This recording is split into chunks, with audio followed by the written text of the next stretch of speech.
اچھا، کسی نے یہ پوچھا کہ سنا ہے کہ انار جنتی پھل ہے. یہ تو ٹھیک ہے، قرآن سے بھی ثابت ہے. اب جو سنا ہے وہ کہتے ہیں کہ ہم نے سنا ہے کہ جو بھی ہم انار کھاتے ہیں اس میں ایک دانہ اس جنتی انار کا بھی ضرور ہوتا ہے. تو کیا یہ صحیح ہے؟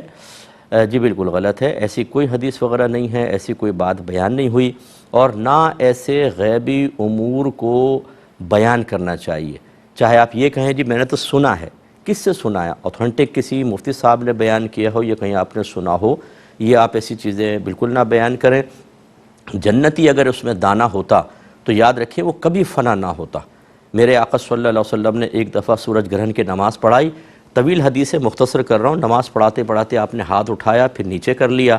صحابہ کرام علیہم رضوان نے بعد نماز عرض کی، یا رسول اللہ آج ہم نے نماز میں ایک الگ ادا کرتے ہوئے آپ کو دیکھا. سرکار نے فرمایا کہ میرے سامنے جنت لائی گئی، مجھے اس میں ایک گچھا نظر آیا. اب کون سے پھل کا تھا یہ واللہ عالم بالصواب، تو میں نے چاہا کہ اسے تمہارے لیے لے آؤں.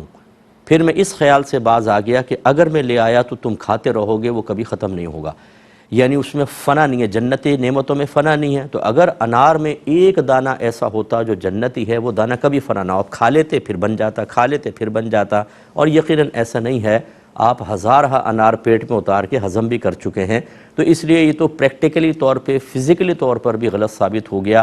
تو اس لیے اس قسم کی باتوں کو ہرگز بیان نہ کیا جائے.